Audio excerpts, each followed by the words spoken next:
Shalom Aleichem, la paracha qu'on lira Be'ezrat Hashem ce Shabbat, elle s'appelle Parashat Vayechi.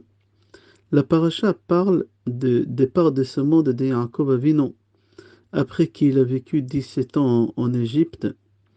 C'est marqué dans la paracha dans le chapitre même tête, Pasuk Aleph.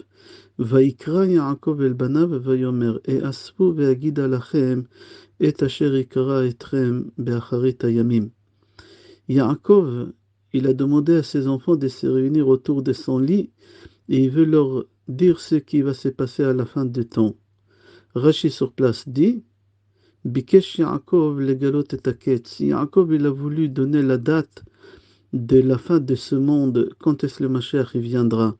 Et Hachem, il n'a pas voulu, il lui a fait cacher cette chose-là. Et Yaakov, au lieu de dire à ses enfants quand est-ce que ça sera la fin des temps, il commence à bénir ses enfants. Et j'aurais voulu parler d'une bracha parmi les brachot qu'il a donné à ses enfants.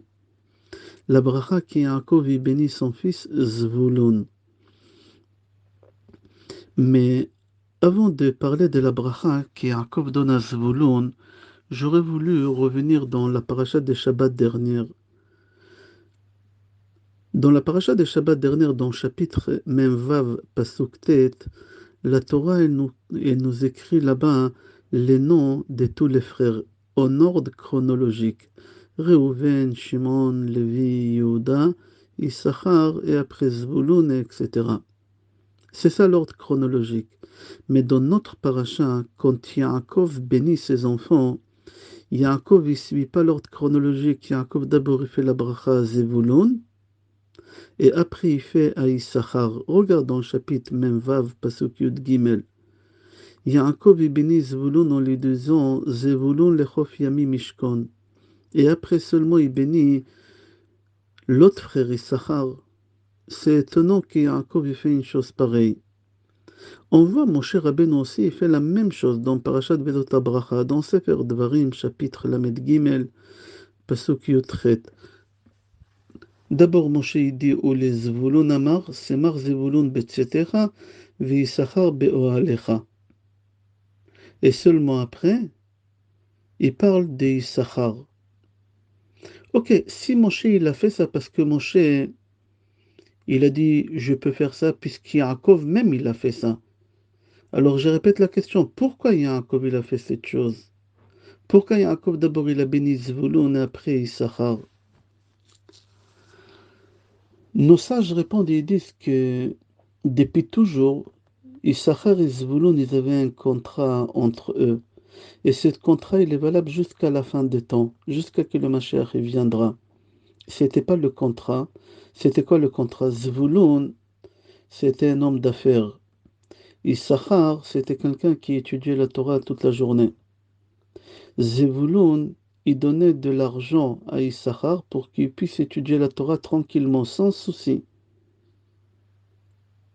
Et Zvulun, il donnait de l'argent à Issachar vraiment avec une largesse. Et c'est pour ça, Yaakov, d'abord il a fait honneur à Zvulun, et c'est pour ça qu'il commence à bénir Zvulun, et après il bénit Issachar. On voit ça aussi quand ils ont fait les sacrifices au Beth Amikdash. Qui a fait le premier sacrifice, Zvulun ou Issachar? D'abord Zvulun et après Issachar, comme ça c'est rapporté dans Midrash, Bamidbar Rabba. C'est marqué là-bas, Zacha Zvulun la'akriv bivnei Issachar, ki haya mechavev et Torah, ve'haya noten beshefa li Issachar mamon. Le Midrash dit que Zvulun il a eu le mérite de pouvoir faire les sacrifices avant Issachar, parce que Zvulun chérissait la Torah et il donnait de l'argent en abondance à Issachar, son frère, pour qu'il n'aura pas besoin de sortir travailler. Et c'est pour cela, Zvulun, il a eu le mérite d'être associé avec la Torah d'Issachar. Dans les Targum Yehonatan ben Oziel, c'est marqué que Zvulun, il était dans les affaires, et Issachar, il était dans le monde de la Torah, et Zvulun, il donnait l'argent qu'il fallait à Issachar pour qu'il puisse étudier tranquillement, comme on a dit jusqu'à maintenant, mais le Targum Yehonatan ben Oziel, il confirme ça. Zvulun dit à son frère Issachar, toi tu t'assois, tu étudies la Torah sans souci, moi je m'occupe de tout. Le Baal HaTurim il dit qu'Issachar et Zvouloun, en réalité, ils étaient en famille très proche. La question qu'elle se pose, qui est plus important? Est-ce que c'est Issachar qui étudie la Torah ou Zvouloun qui fait soutenir son frère qui étudie la Torah? La réponse est, c'est sûr et c'est évident que ceux qui étudient la Torah, ils sont beaucoup plus importants que Zvouloun. Ah bon? Alors pourquoi Yaakov il fait d'abord la bracha à Zvouloun et après à Issachar? Viens voir qu'est-ce qu'il dit Maran Shulchan Aruch, Yoredea Siman Resh Mem Vav, Seif Aleph, dans Ilchot Talmud Torah. C'est marqué là-bas, Yachol Adam le'atnot im chavero, un homme il peut faire un contrat avec son ami, que son ami il étudie la Torah, et lui il va lui donner de l'argent pour qu'il puisse vivre tranquillement, sans souci. Et il partage entre eux le salaire des études de la Torah dans le monde futur. C'est Maran Shulchan Aruch. La question qu'ils ont posée à Maran Bet Yosef, des gens, si quelqu'un il étudie la Torah pendant quelques années, et un jour il y a un riche qui vient et lui dit, écoute, j'ai entendu sur toi que tu étudies la Torah pendant quelques années, j'ai entendu que tu as des dettes, je suis d'accord de te payer toutes tes dettes à condition que tu me vends la moitié de ton salaire que tu as étudié pendant les dernières années. Est-ce que c'est faisable, oui ou non? Maran, il a répondu, regarde dans Siman Resh Mem Vav, on ne peut pas vendre la Torah du passé. Tu peux vendre la Torah des futurs. Pas vendre la Torah, c'est partager le salaire de monde futur, mais au futur, ce que tu vas étudier. Alors il dit, le Midrash Or Hadash, maintenant tu vas comprendre pourquoi Yaakov il a avancé Zvouloun dans les brachot et après il a béni Issachar. Même que celui qui étudie la Torah, il est beaucoup plus important de celui qui fait se tenir la Torah. Hein. Alors Yaakov d'abord, il fait la bracha à Zvouloun et après Issachar. Pour montrer à tout le monde qu'on peut vendre la Torah du passé, mais pas la Torah du futur. Comme c'est dit dans Midrash Or Hadash. La question qu'elle se pose maintenant, un homme qui est malade, il a une gastro-entérite, il a un problème de... Il est malade. Les intestins, il est vraiment malade. Il ne peut pas mettre les tefilines. Il est quitte de mettre les tefilines. Est-ce que ce malade-là, il peut aller voir quelqu'un et lui dire, voilà, 50 € et tu mets les tefilines à ma place? Bien sûr que non, tu ne peux pas faire une chose pareille. Alors pourquoi pour des cours de Torah, Hachem il donne la possibilité à l'homme, celui qui ne peut pas étudier, de payer quelqu'un d'autre qui étudie à sa place, comme on avait avec Issachar et Zvouloun? Une autre question. Pourquoi c'est la tribu des Zvouloun qui a fait un accord avec la tribu d'Issachar? Pourquoi les autres tribus, que eux aussi ils travaillaient, Dan y travaillait, Naphtali y travaillait, Reuven y travaillait.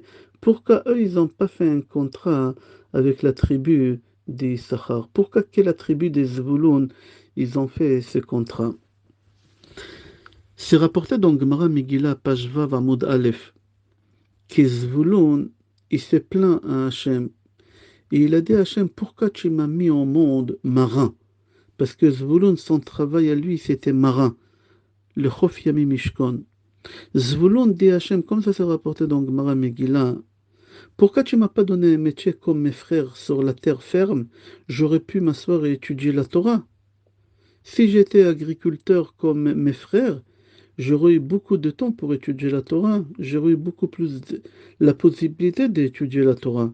Pourquoi Hachem, tu m'as rendu marin? Pourquoi tu m'as ramené marin ici, toute la journée à la mer? Un marin ne peut pas étudier la Torah. Comme ça c'est marqué dans Gemara Megillah, que Zvouloun dit Hachem. La question qu'elle se pose, pourquoi un marin, il ne peut pas étudier la Torah? On répondit parce que les bateaux de l'époque, ce n'est pas les mêmes bateaux qu'aujourd'hui.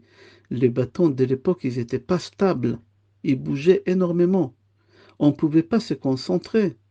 Même David Amelech, il confirme ça dans les Télim 107, Pasuk 25, Vayomer, Vayamud Roar Se'ara, Vateromem Galav, Ya'alu Shamayim, Yirdu Teomot, נפשם ברעה תתמוגג, יחוגו וינועו כשיקור, וכל חוכמתם תתבלע. David Amelech, il dit dans ses Tehillim, quand tu es dans un bateau et il y a une tempête, alors le bateau il monte jusqu'au ciel, il descend jusqu'aux profondeurs. Les gens qui se trouvent dans le bateau, ils deviennent fous. Ils ne peuvent pas se concentrer. Ils ne peuvent pas marcher kashikor comme des sous. Vekol chokhmatam et toute leur sagesse, ils les perdent. On apprend d'ici que quoi? Qu'un marin ne peut pas étudier la Torah. Parce que le bateau n'arrête pas de bouger. On a peur et on ne peut pas se concentrer. Regarde Gemara Kiddushin, page 82, PIB Talmud Aleph. Là-bas, la Gemara dit à Sapanin, Ruban Chassidim. Sapanin, c'est les marins. La plus grande partie des marins, c'est des orthodoxes, si on peut dire, des religieux très très forts. Pourquoi?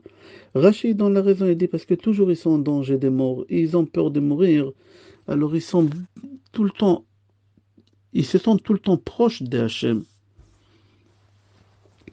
Pour comprendre la vie de la tribu des Zvouloun dans un bateau, il faut traverser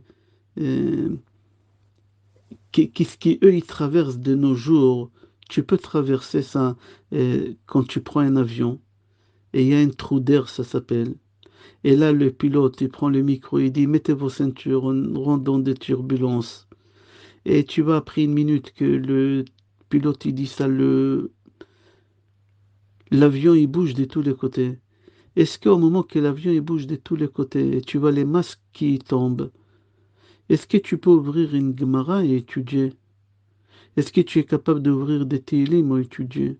Non, pas du tout. Tu fais une seule chose, tu cries Shema Israël, Adonai Eloheinu, Adonai Echad. Parce que tu sais que l'avion il va tomber et tu vas te faire manger par des requins. Alors avec la peur, tu ne peux pas étudier la Torah. Et c'est exactement le problème qu'ils avaient la tribu des Zevulun. C'est pour ça, avec la peur qu'ils avaient la tribu des Zevulun, Hachem il leur promet qu'il va les protéger.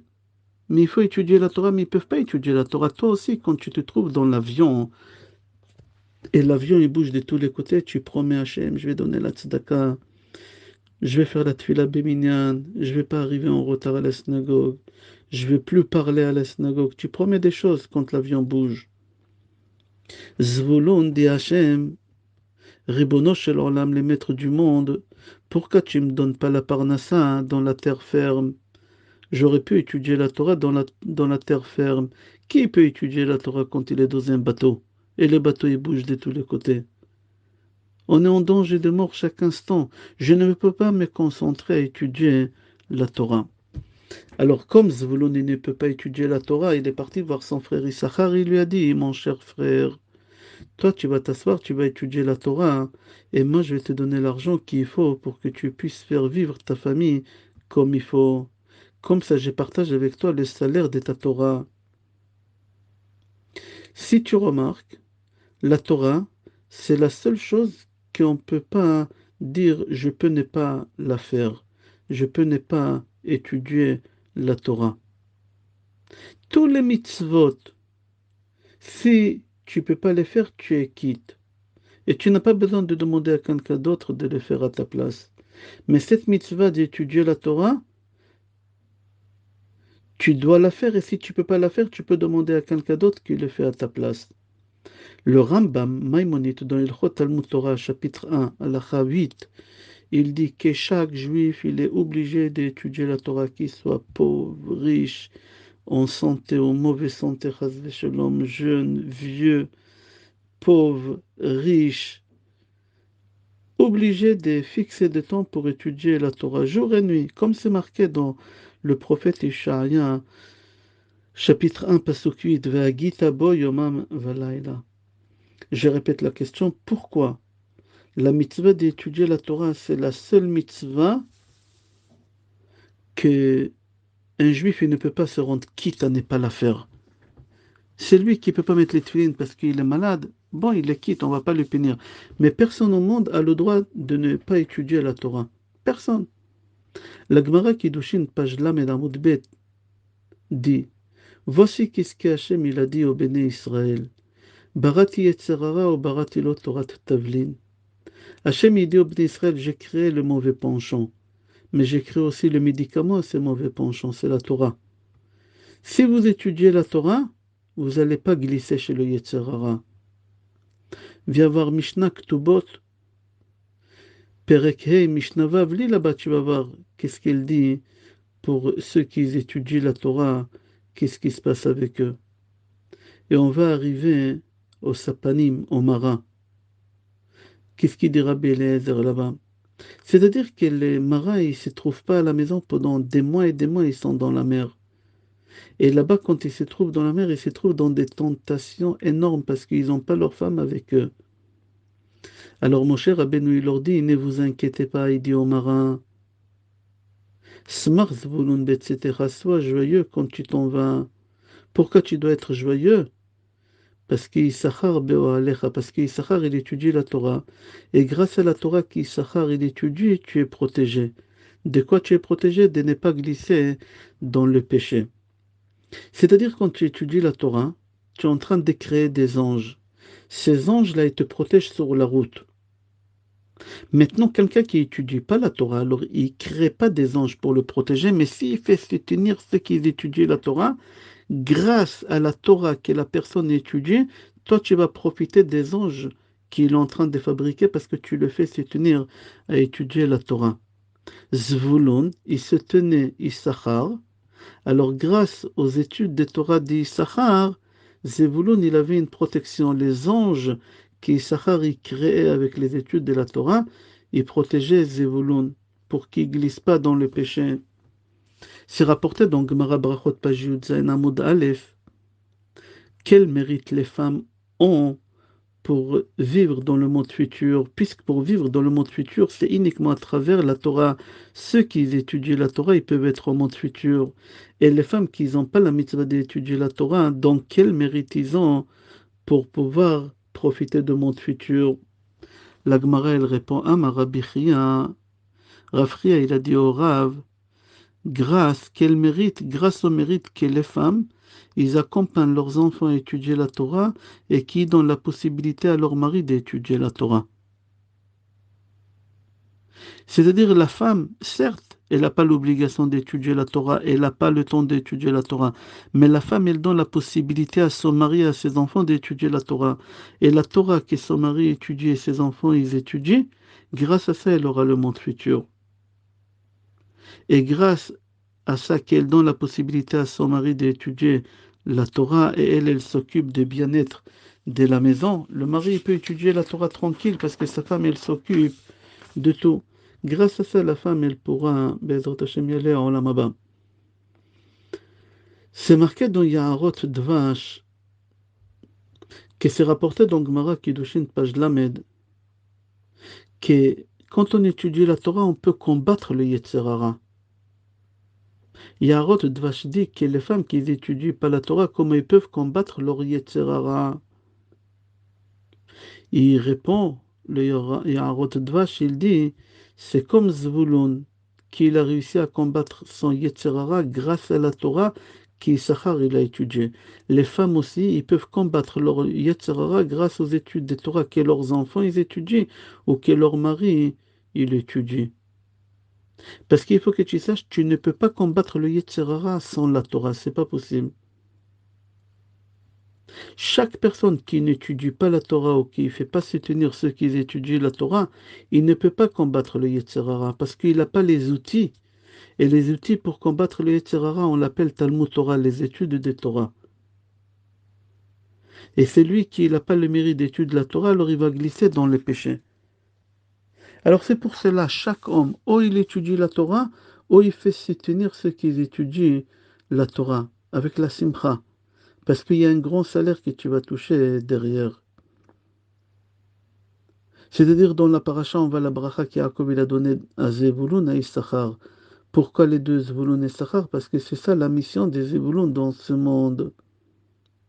Là, on arrive à la fin de Chumash Bereshit. Chumash Bereshit, on l'appelle aussi Chumash Avot. Le prochain livre, Be'ezrat Hashem, qu'on va commencer Shabbat d'après, il s'appelle Shmot, qu'on l'appelle aussi Sefer Abanim. Sefer Avot, Sefer Bereshit, il finit avec un enseignement que la Torah, elle veut nous enseigner qu'on a l'obligation d'étudier la Torah. Zvulun, certes, il était marin. Il ne pouvait pas se concentrer dans des cours de Torah. Alors il a fait un accord avec Issachar, son frère, qu'il a étudié la Torah toute la journée. D'ici, tu apprends que personne n'est quitte d'étudier la Torah. Comme on a ramené le Rambam tout à l'heure, il faut Talmud Torah. Personne n'est quitte d'y aller à la synagogue ou d'aller dans un cours de Torah. Tous, on a l'obligation d'aller à la synagogue ou d'aller dans des cours de Torah. Et s'il ne peut pas, alors il fait soutenir ceux qui étudient la Torah, comme c'est marqué dans Mishlei, chapitre 3, pasuk 18. Etz chayin hi lamachazikim ba vetomchea meushar. Il y a une histoire, on ne va pas la raconter maintenant, mais tu peux la voir dans Gemara Yoma, page Lamed Hey Amud Bet. Une histoire avec Rabbi Elazar ben Kharsom, avec Hillel et avec Yosef. Je te souhaite bracha ve'atzlacha, besorot tovot et kol tov.